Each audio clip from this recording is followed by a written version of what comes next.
Welcome to my YouTube channel. Hit the like button, share your thoughts, subscribe, and tap the bell icon. You're doing what with your bodies? The observation chamber was dim, humming with the soft thrum of alien machinery. Pale blue light flickered from the curved walls, casting shadows that pulsed in rhythm with the data stream. At the center of the chamber, a translucent sphere hovered mid-air, replaying a scene from Earth in startling high resolution. Inside the sphere, a 3D holographic recording showed a human couple in the early stages of reproduction, clinical, biological, and disturbingly detailed, not violent, not grotesque, just organic, natural, emotional, messy. Terran stood frozen, her golden skin flushed with flickering tones of green and red, a sign of intense emotional conflict among her species. Her thin fingers trembled as she reached out, letting the hologram pass through her hand like mist. She had witnessed many things on Earth, but this, she had not been prepared for this. "You're telling me you do this willingly?" she whispered, her voice barely audible over the low drone of the ship's systems. She wasn't speaking to anyone, or maybe she was. Behind her, a calm male voice answered from the shadows, willingly and frequently, with joy. Actually, Saran spun, her black eyes locking onto the figure emerging from the darkness. The man had a soft smile, arms crossed, wearing the navy blue standard issue uniform of an Alliance cultural analyst. But the glint in his eye was not entirely alien. "Commander Elliot," she breathed, "you're not supposed to be in this wing." He stepped forward, letting the soft light reveal his fully human face. "Neither are you, technically. And yet, here we both are." She turned away, trying to regain her composure. Her internal glands were still reacting, her kind known as the Lira were bioempathic, their biology reacting involuntarily to strong psychological input. She hadn't expected that human reproduction would affect her so deeply, not like this. "I thought I was ready," she said, almost to herself. "We studied your social structures, your cultures, even your war habits. But this, your reproductive process, it's not like ours. There's emotion, intimacy, even pain, and still, you pursue it with such intensity." Elliot's smile faded slightly. "That's because, for us, it's more than just genetic continuation. It's connection. It's the origin of identity. You could say it's our most primitive act, yet also our most meaningful one." She turned to him, her voice sharp. "You bond your entire civilization to a process that causes unpredictable biological and psychological outcomes. You do this, knowing the risks, and celebrate it." Elliot nodded slowly. "That's exactly what we do." Saran's mind reeled. Her people had long transcended biological reproduction. Progeny were grown, genetically engineered for optimal function. Emotional bonds were considered outdated, relics of an unevolved past. Pain was a flaw to be corrected, not endured. "And you wonder why the High Loran Council classifies you as dangerous," she muttered.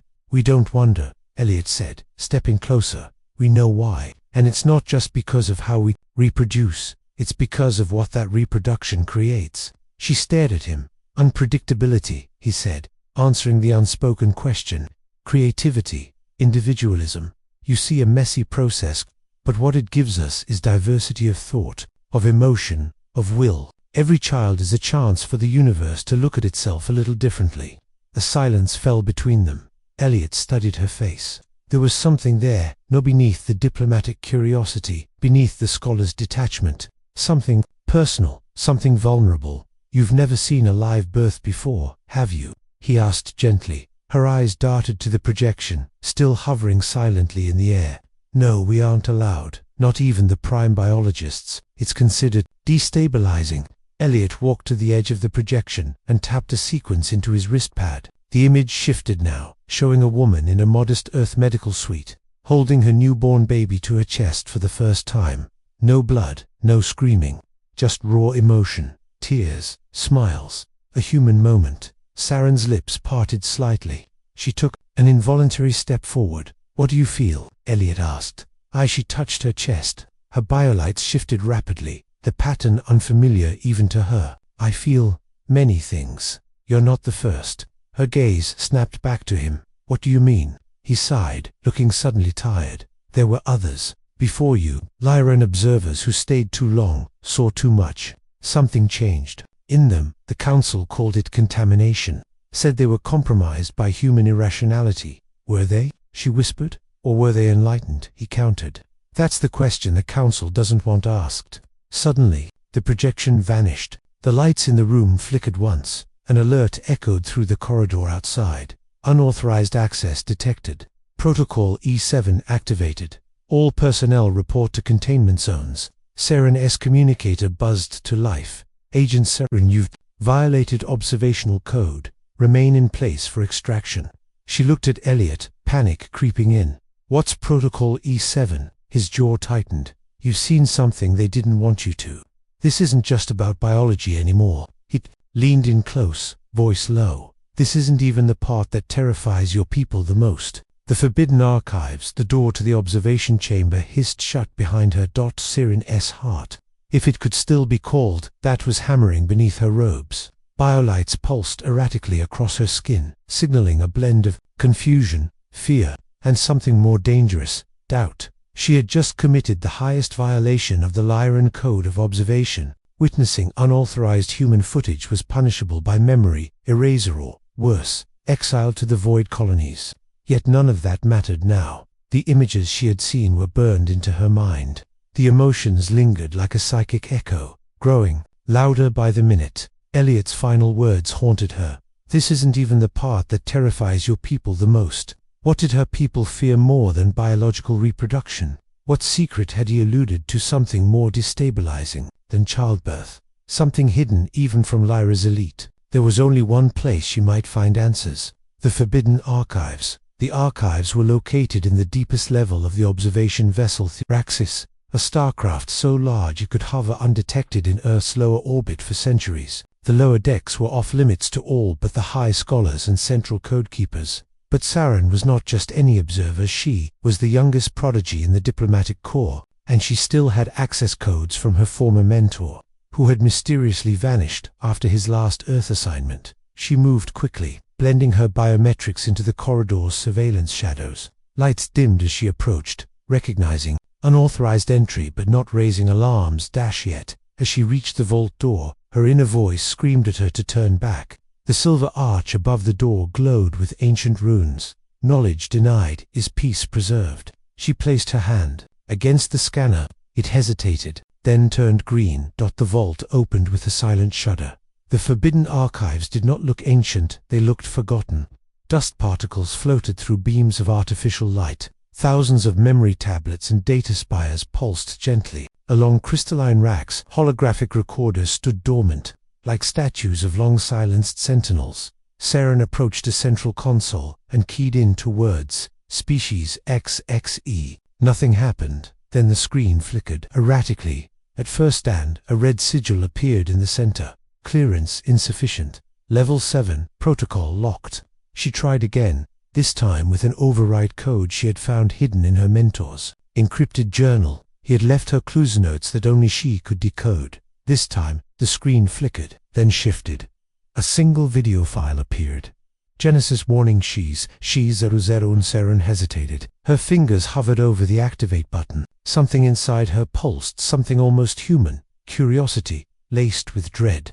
She tapped the file. The room darkened. A projection filled the space, surrounding her in a high-definition immersion of ancient Earth. What she saw was no ordinary documentation. It began with a barren Earth, grey and scorched. The footage looked millions of cycles old. The planet was dying. Then came the ship's massive triangular vessels rising from Earth's oceans and deserts. From within them emerged not primitive humans, but beings that looked almost divine, enhanced, evolved, carriers of knowledge, of language, of something powerful and strange. They weren't escaping Earth, they were seeding the stars. Dozens of planets flashed by, genetic fragments were dispersed, atmospheres terraformed, ecosystems rebooted. On each planet, the seed of what would become alien races was left behind, crafted, intentional, but incomplete. Then, a final warning message played in an ancient dialect that auto-translated mid-air to those who find this archive. We are the first. We are the flame. You are our echo, but you must never return. Emotion breeds chaos. Chaos breeds collapse. If you feel, forget. Soren stood still, eyes wide. The implications shattered everything she'd ever known. Humans were not young. They were origin. Her people, The Lyra, along with the countless other advanced races in the galaxy, weren't Earth's watchers. They were its descendants, biologically engineered long ago, then forgotten or abandoned. The archive screen blinked again. A folder labeled Protocol E7 appeared beneath the video. She tapped it. Red lights blared immediately. Sirens howled softly. Through the archive chamber, as the screen flashed, access violation logged. Memory beacon deployed. The file opened anyway.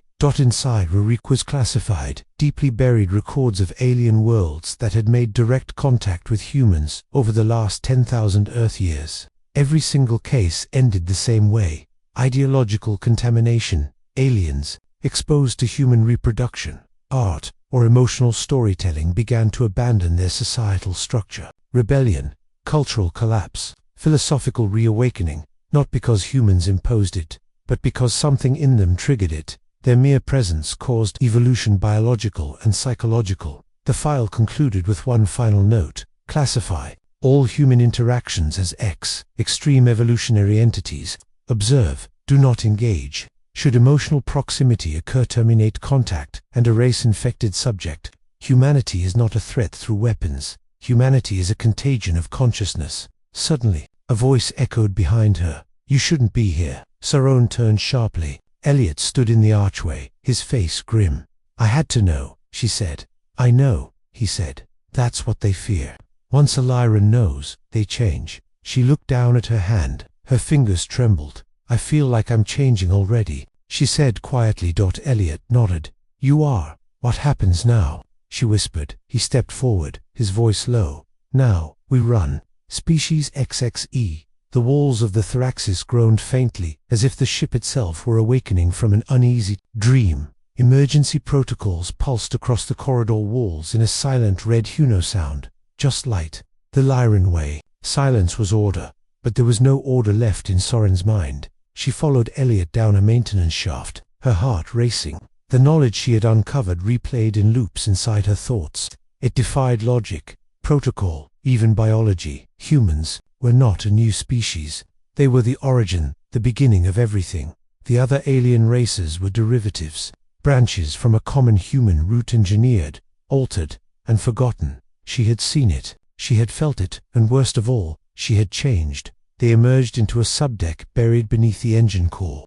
Few Lyrans ever came this far down. There was no reason to. It wasn't part of their neat, sterile world of control. Here, the metal was darker, raw, even scarred. The ship's lower levels had been repurposed centuries ago by earlier observers, some of whom, Elliot claimed, had never truly left. Soren stumbled slightly, disoriented. Her hands were shaking, but not from fear. They were glowing, not with her people's usual bioluminescent hues, but with faint streaks of orange and violet colors no Lyran could naturally emit. Elliot, she whispered. My skin. I know, he said, pulling her gently forward. It's starting. What is the transformation? She stopped. You told me humans were dangerous because of their unpredictability, their emotions, their evolution. But this is a biological shift. This isn't just ideology. This is genetic. Elliot turned to her slowly. That's what species XXE means. You think it refers to humans, but it doesn't. Saron blinked. It doesn't. It refers to what we become after exposure. He activated a small console embedded in the wall.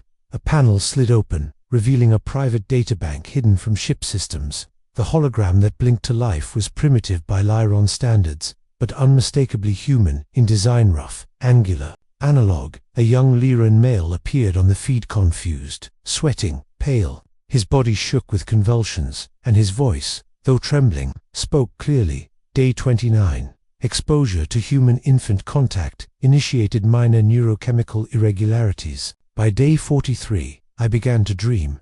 Emotions surfaced. Attachment, fear, wonder, words I had no vocabulary for. By day 51, my genome had started to resequence. My skin changed. My pupils adjusted. I laughed, and I wept. My name is Gestile, and I am no longer Lyran.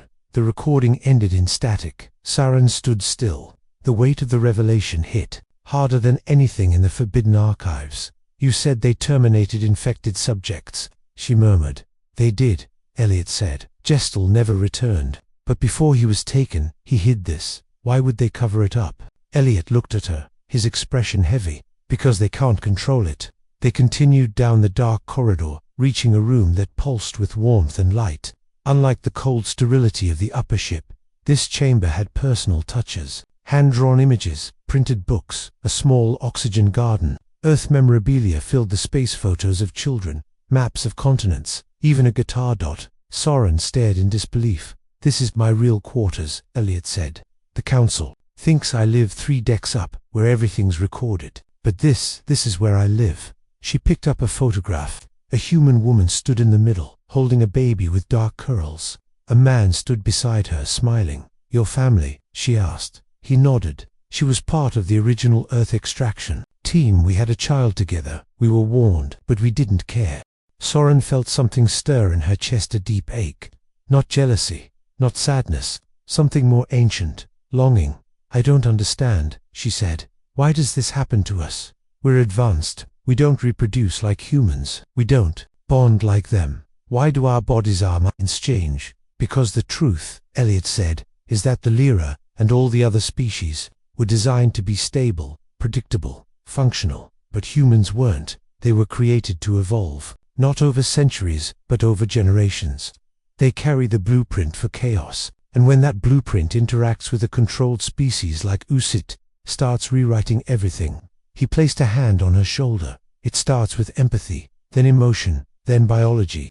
Soren looked down at her glowing hands again. The color was spreading, veins of orange like sunrise beneath her skin. "I have to leave," she said suddenly. "If I stay on the ship, they'll detect the mutation. They'll extract me, erase me." Elliot nodded. "I've prepared for that. There's a transport module docked on the undercarriage, cloaked. It'll take you to Earth." She turned to him, wide-eyed. "You're not coming." "I can't," he said. "Not yet. If I disappear, the council will know something's happened. I have to delay them. Give you time." "Time for what?" "For the next step." He leaned in close. "There's a facility buried deep in Earth's crust, older than any human civilization. Not even Earth knows it's there. It's called the Well of Origin. That's where the first dispersal began.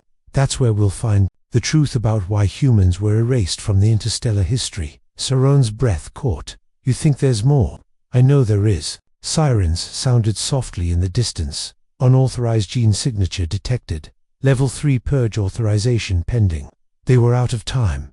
Elliot led her through one last hallway, pressing a panel that opened a narrow hatch. The small transport glowed softly within, barely large enough for 2, but fast enough to outrun the Thraxis sensors. He held her gaze as she climbed inside.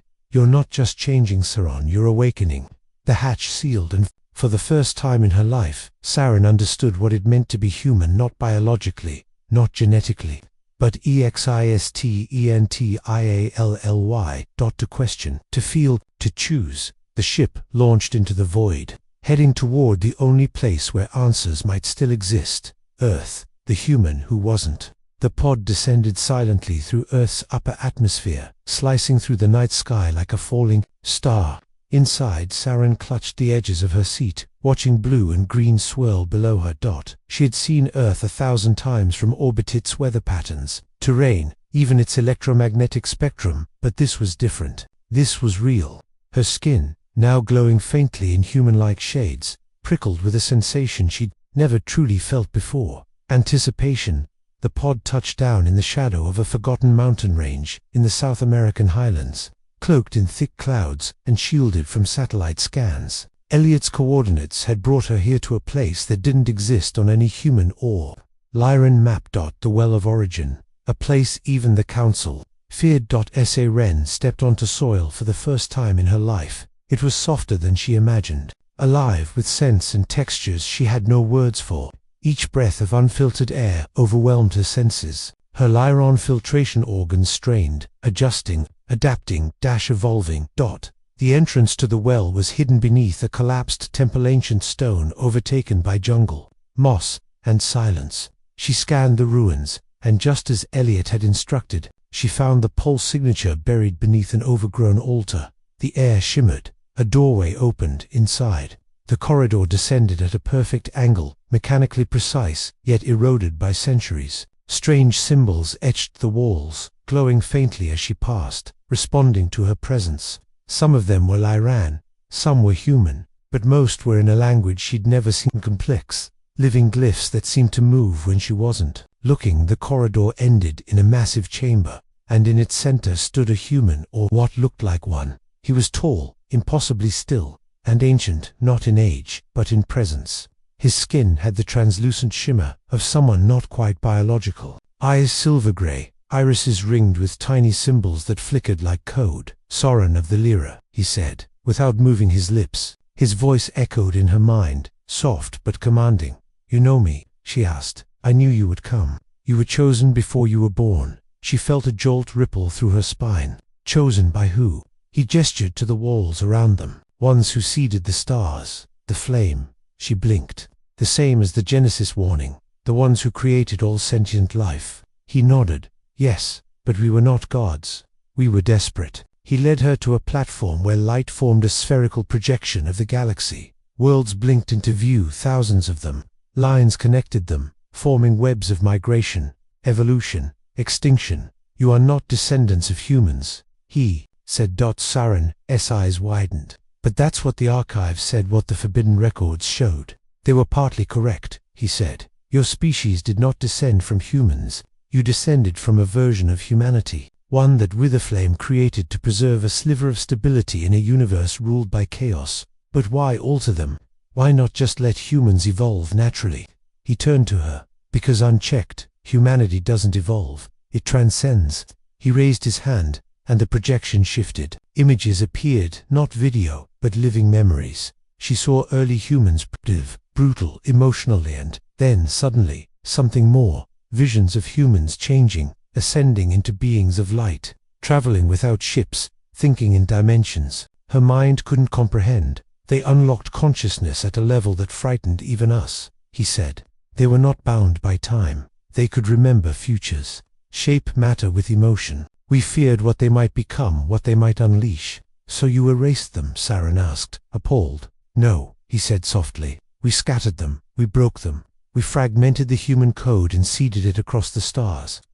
Gasped. "The alien races, they're not offspring of humanity. They're shards." He nodded. Each race was given one trait. The Lyra, logic; the Velari, empathy; the Thren, memory. But no race was allowed to have all. Her voice trembled. "Then why does exposure to modern humans cause evolution? Why are we changing?" "Because over time," he said, "the shards began to find one another again. Through war, through trade, through observation." Saren stepped back. Her entire body was glowing now. Threads of color moving beneath her skin like sunlight through water. "I'm becoming whole," she whispered. "You are," the figure said. "But it is not only your biology, it is your will. That is the true human trait. Not strength, not intelligence, but the refusal to be contained." A tremor shook the chamber. In her earpiece, static gave way to a garbled signal. "Saren, come in. This is Elliot.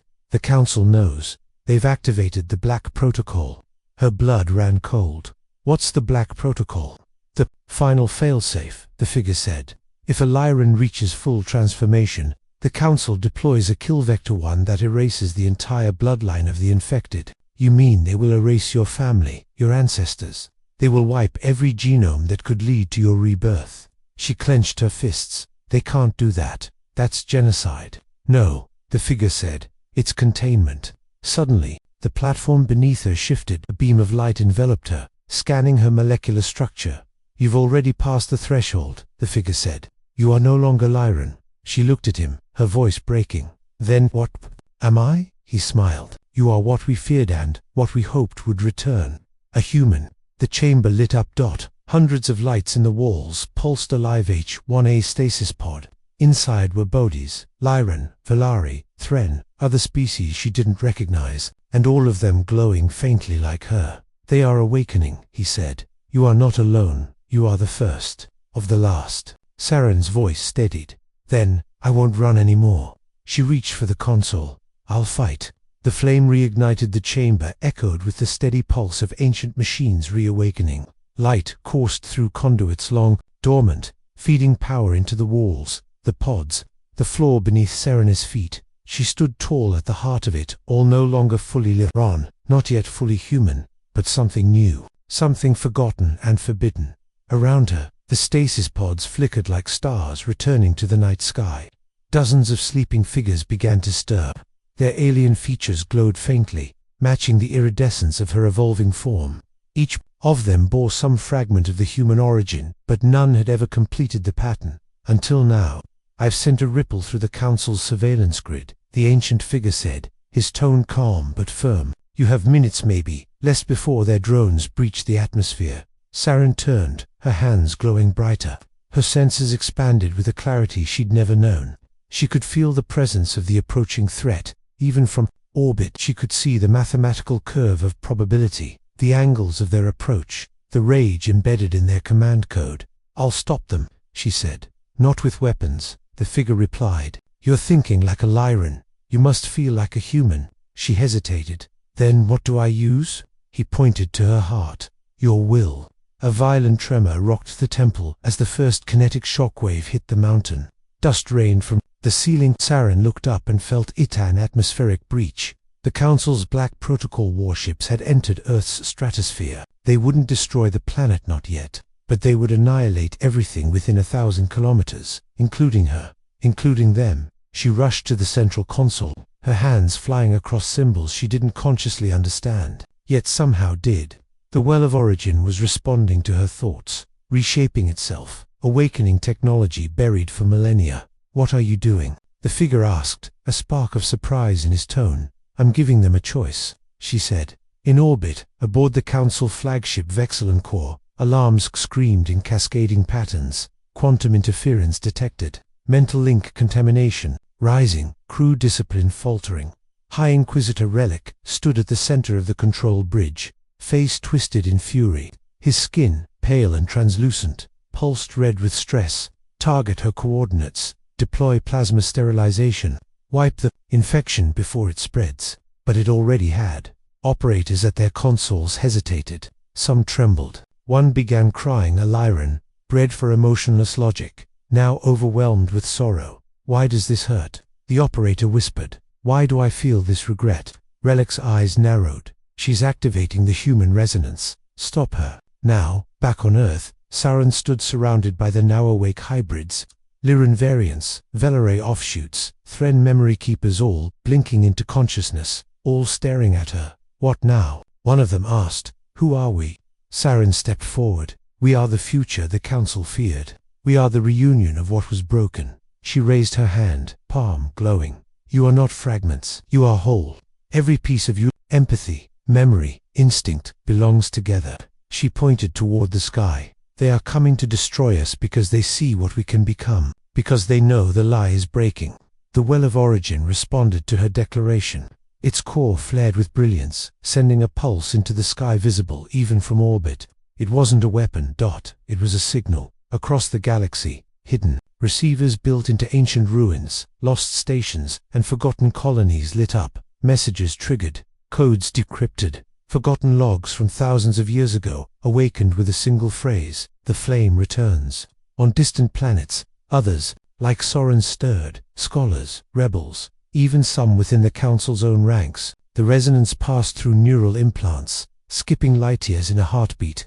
The human echo had begun. In the sky above, the Vexilon Core suddenly shuddered, its systems glitched, navigation collapsed, crew members collapsed in their seats, clutching their chests. Relic screamed, "Terminate all feeds, purge the connection." But it was too late. Human will had no switch, no firewall, no shutdown. It was already inside. Back on Earth, Saren fell to one knee. Her body trembled, not with weakness but with capacity. She was holding the mental pressure of thousands of awakened minds, their hopes, their pain, their memories, their rage. The hybrids around her joined hands. They didn't know how to fight this war, but they knew who they were now, and that was enough. Saron stood, lifted her gaze to the heavens, and whispered, "Let them come." The warships above did come. They fired, but the mountain didn't fall. The beam curved, bent by an unseen force, redirected mid-air and scattered into harmless heat. Saren had not deflected it with shields. She had willed it. The human resonance, growing within her and all those around her, responded to her desire to protect. It obeyed not laws of matter or physics, but the law of choice. Inside the well, the ancient figure smiled. "You've done it," he said. "You've reactivated the genetic covenant." She looked at him. "What happens now?" He turned toward the awakening pods. "You rise, you unify, you lead." But far across the galaxy, in the deepest corner of the void, something else had stirred, a presence older than the council, older than the flame, something that once fed on chaos. It felt the awakening, and it was hungry. The final origin, the stars shifted. It was subtle, something only beings attuned to space-time could perceive, but Soren felt it in her bones, a ripple through the void, a coldness beyond temperature, a silence deeper than death. Something ancient had awakened, not from slumber but from hiding. She stood at the peak of the mountain, surrounded by the hybrids, now fully conscious, minds opened, wills united. Their bodies glowed with the strange, beautiful light of becoming. The human resonance had spread across Earth, then outward, carried on psychic frequencies buried in DNA itself. They had become the flame reborn. And yet the sky dimmed. A black anomaly appeared beyond the atmosphere. Not a ship, not even a structure, a presence, massless, but heavy with intent. For a long time, it had waited in the dark between galaxies, watching civilizations rise, fracture, and forget. Now it stirred again. The whisperer, dot in the ancient chambers below the mountain. The holographic figure, the flame's last echo shuddered. As the data streams around him warped, "It has returned," he said grimly. "The one who opposed us at the beginning." Saran descended from the mountaintop, her steps steady. "You knew it would come." "We suspected," he replied. "It cannot create, it cannot destroy, it only feeds." Feeds on what? On doubt, on fracture, on the weakness of separated minds. When we splintered humanity to prevent transcendence, we fed it for millennia. Saran narrowed her eyes. "Then reuniting us, bringing back what was lost, threatens it." He nodded. "Your becoming starves it." Above the earth, the whisperer began to descend, not with engines, but as a wave of distortion, rewriting space itself. Satellites blinked out, the moon dimmed, dreams twisted into nightmares in the minds of every unawakened being on the planet. On the Council flagship Vexilon Core, Inquisitor Relic screamed into the darkness. This wasn't part of the protocol. But the ship had no protocols anymore. It began to implode from within, its own fear made real. One by one, the Council vessels tore themselves apart, caught in the Whisperer's silent grip. Their minds weren't strong enough. Back on Earth, Saran stood before the hybrids. "We are one again," she said. "Not just species or names or memories, but purpose." She looked into their eyes, some old, some young, all reborn. "We are what they tried to break, what they feared would rise again. And now," one of them asked. She turned toward the sky. "Now we remind the universe why they were right to fear us." She closed her eyes, and the hybrids followed. Around them, the well of origin lit with radiant geometry, cascading waves of emotion, memory, and thought woven into a lattice of pure will. They linked not just biologically, but spiritually.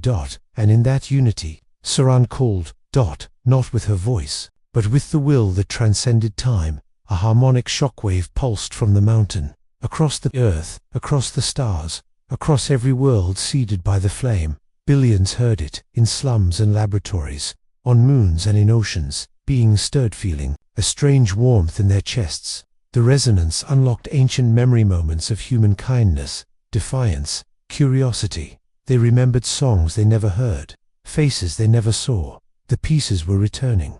The whisperer roared not with sound, but with distortion. Reality bent, trees twisted, mountains cracked. But Saran did not move. She raised her hand. "We are not afraid of you," she said. "You are nothing. You are the void we refuse to die in." The whisperer struck, its presence pouring down like a black tide, and it stopped mid-air, held in place by will. Not just Saran's, but the collective will of billions hybrids, humans. Every shard of the flame now reunited in a singular force. Then came the vision, a memory, older than time. The whisperer was not always a Devourere, was born when the first civilization died in despair. When the first mind fragmented, it was a wound in the cosmic psyche, fed by fear, strengthened by separation. Saran saw it clearly. It did not need to be destroyed, it needed to be healed. "I see you," she whispered, "and I forgive you." The whisperer pulsed, hesitated. In that instant, she reached into it, not to fight, but to join to share the resonance with the very thing that had fed on its absence. Pain surged through her, memories of forgotten wars, lost children, burned planets, but also hope, a mother cradling her child, a soldier refusing to fire, a stranger offering food to an enemy. The whisperer shrieked shattered and then was still above earth. The sky cleared, no ships remained, no darkness hung, just silence and peace. Saren opened her eyes. Around her, the hybrids stood quietly. Some wept, others laughed. The war was over, not through destruction, but through completion. Days passed, then weeks. Across the galaxy, the flame was reignited.